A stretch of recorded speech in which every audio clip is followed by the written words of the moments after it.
Hello everyone, welcome back to my channel, The Unique and Rare Handbags. My name is Joe, I'm a bag collector and authenticator. Today, in front of us, there is a bag. Yeah, I'm kidding. Okay, technically this is a bag. This is a Louis Vuitton bag, as you can see. I found this bag last time when I was reviewing the old Chloe Paddington throwback bag, and then I found this in it I used it as a stuffing for supporting that bag. But then it made me think, okay, I have this bag, which is probably the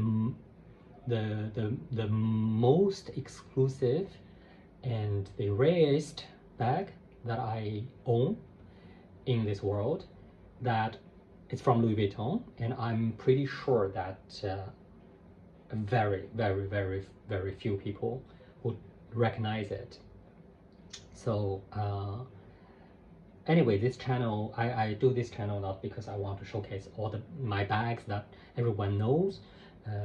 I don't feel it's necessary for me to review any normal Birkin caddy or whatever, the trend bags, but to maybe leave a trace in this cyberspace, something that no one else has ever presented or mentioned. So for those people who want to, have a almost like an archive. So anyway, let me show you the bag. Here it is. This is a Louis Vuitton Sac Louis bag. Actually, I would take some time to tell you the story about the Sac Louis before showing you the inside of this bag and how interesting it is, because the story itself is really interesting.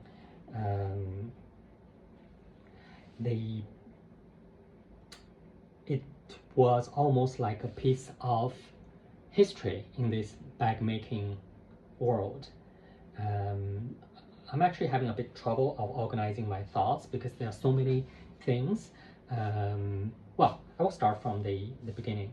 Louis Vuitton, after it was bought by LVMH, by Arnold, positioned itself to be an... Well, anyway, so in this video, I'll just be telling the story. And if you are not interested in the story of this special bag, then you can maybe skip. But I will tell you, this is maybe the most interesting case in the modern, well, accessory, ultra luxury accessory world. It's about the setting of this bag. Well, again, so when Louis Vuitton started positioning itself as a luxury brands, like ultra luxury brands, to somehow compete against, let's say, Hermes and Delvaux, which were more traditionally considered to be like luxurious bag makers, it has always had a problem. On one side, it was very recognizable, it was very popular because it had this canvas, or these different canvases that could be seen everywhere, which were widely successful and appreciated. But at the same time, no one considered Louis Vuitton as ultra luxurious bag maker. So LVMH did a couple of different things to amend that.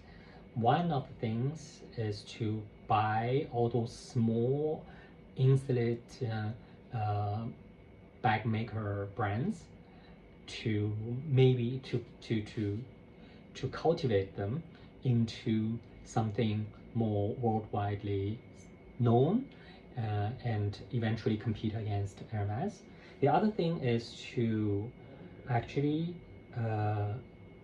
launch more and more exclusive bag models using exotic skins and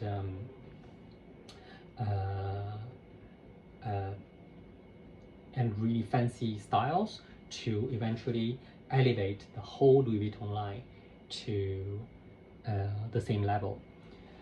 In this process, this bag was actually introduced, I think, in 2008. I'm not completely sure if it was 2008 or 2009. I think it was late 2008, through a very special operation. The bag is called Sac Louis. It's a style based on certain bag models of Louis Vuitton, especially like this pocket shape we can see here. But it was launched not in the store, not through an event. It was launched actually as a secret club operation by Louis Vuitton. Basically what happened was Louis Vuitton was sending out invitations to its best clients at that time. How they judge someone's good enough or not, it's still undisclosed. Even after the end of the operation, no one really understood, but for sure it was very selected. When I say very selected, I'm talking about a handful of customers on average in each city. And this bag was not sold in the store. It was actually, basically you receive this invitation saying that Louis Vuitton has this special event.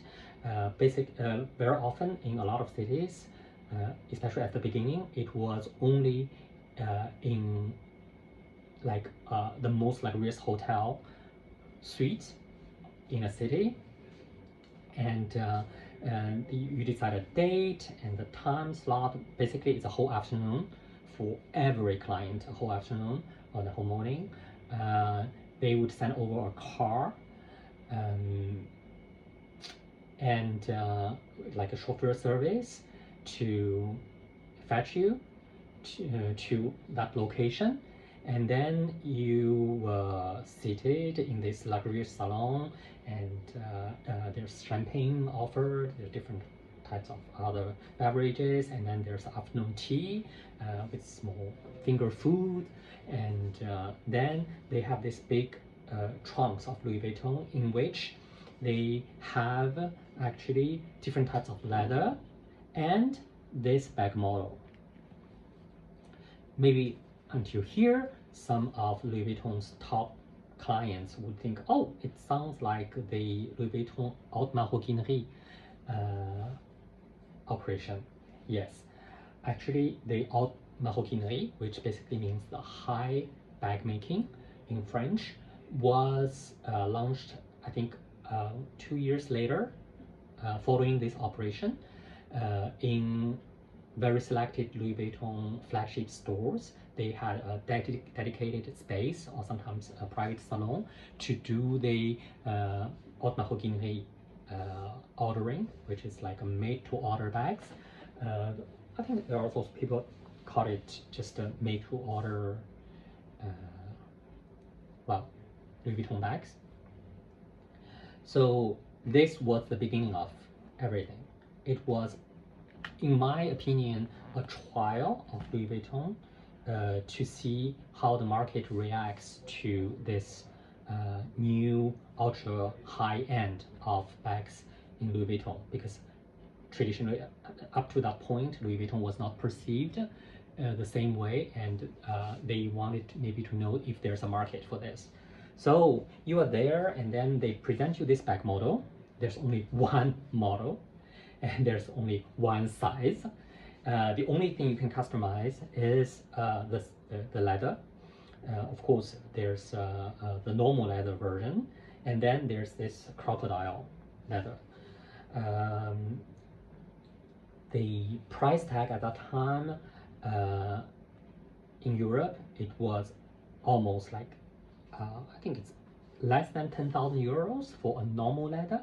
And for this leather, before tax, because in Europe we have 20% tax, it's already 35,000 euros. And then plus tax, it would be over 40,000 euros. Well, I'm talking about 2008, 2009. So it was a humongous amount of money. And also the waiting time is also quite substantial. At that time, actually, it was very, very rare for you to wait for a bag. Even for Hermes, I remember when we ordered, like we submitted a wish list, we normally get it quite fast. Even we didn't get exactly the same thing, you would get something similar. At least they would try to show you something similar within a couple of months. But this bag actually, the waiting time for this specific crocodile skin version, it was over like almost 2 years. So the normal leather one was between, let's say, a couple of months to over a year. There's a dedicated forum, almost like a small secret club on Purse Forum, the website, the Purse Forum, yeah, Purse Forum, called Sac Louis Club. So you can see different people's experience ordering this bag, and well, basically, again, you are there. They present you this bag model, and then they give you the choice of different colors. Like normally, at that time, no, it was you could only choose a color. There's no like combination that they would recommend. So for the normal leather, I think a lot of people chose the blue one, and then the maroon, the black, and the white. The white was very popular, especially with the gold hardware. The hardware was only gold. There was no other option of hardware. So in crocodile skin, I think there were only 3 colors, if I remember well. The most popular one was this gray one, and then there's maroon, like chocolate colored, and then there's red. Actually, I was told later that in the whole world, no one ordered the red crocodile. The gray one was the most ordered. I do not know the exact number, but I was told in a very implicit way, because they didn't want to give you really this information, because that would show how much they succeeded or failed in this operation. But I was anyway understood that there were less like than for sure like 50 of these bags in total in crocodile was made. In normal skins, like in normal leather, there were much more, especially the white one, the blue one. They were quite popular, but we're still talking a very small, because there at the first round when it was in the hotel salon, like hotel suites operation, there were only like again a handful of clients were invited to each city. Because again, the goal, the objective of this operation was not to sell the bags. Actually, I suppose Louis Vuitton lost a lot of money making these bags in this operation, but they wanted to see the reaction of the market on the ultra high-end bag making, to pave the road for the haute maroquinerie. So then once you decide the leather and then the color, you would then there's a price. You pay a down payment. I think it was half the price as a down payment, and then you lock down the final price. It's not like in Hermes, you submit a wish and then you only pay the market price at the moment when you get the bag.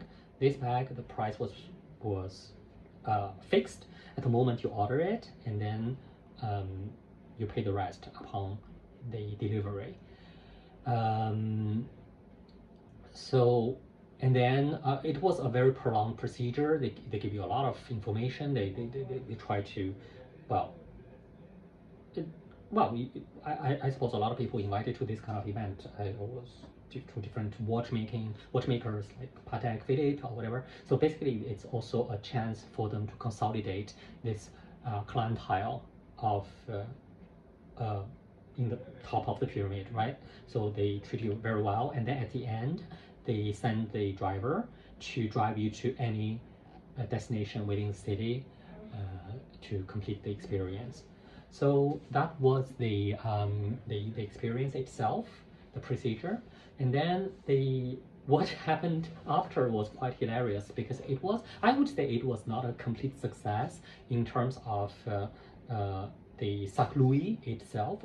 Sac Louis is one of the founder of the Louis Vuitton. Well, Louis Vuitton, Louis.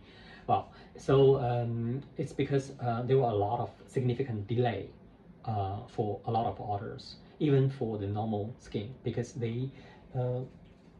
I actually wanted to buy a normal skin one even after on the secondary market, because the normal skin one on the secondary market, it was possible to find, especially in Japan. I think Japan was a big market at that time for this model.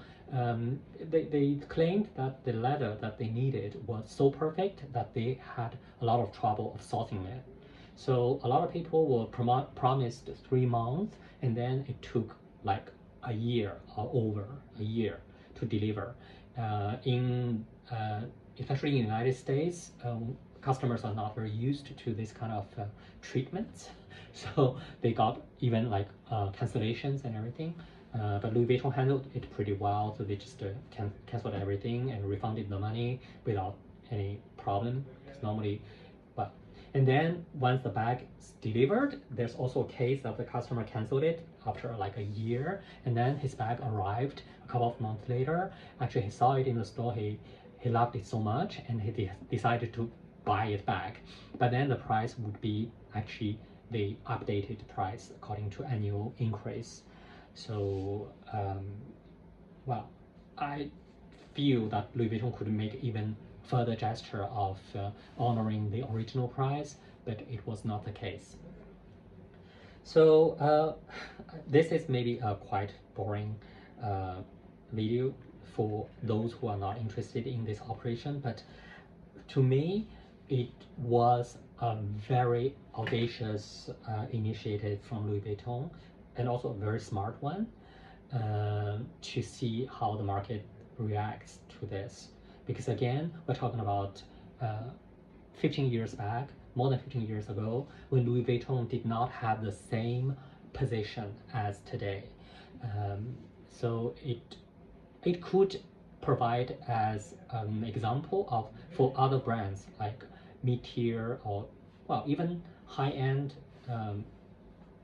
like bag makers nowadays, but without the same prestige of Hermes and certain Louis Vuitton Haute Maroquinerie, like made to order level, to test the market. But again, it costed a lot of money. You can imagine the whole team traveling to each city, presenting this bag, and then with all this transport, this hotel, this whatever, and then I even had cases where customers were flown to a certain location to view it, and then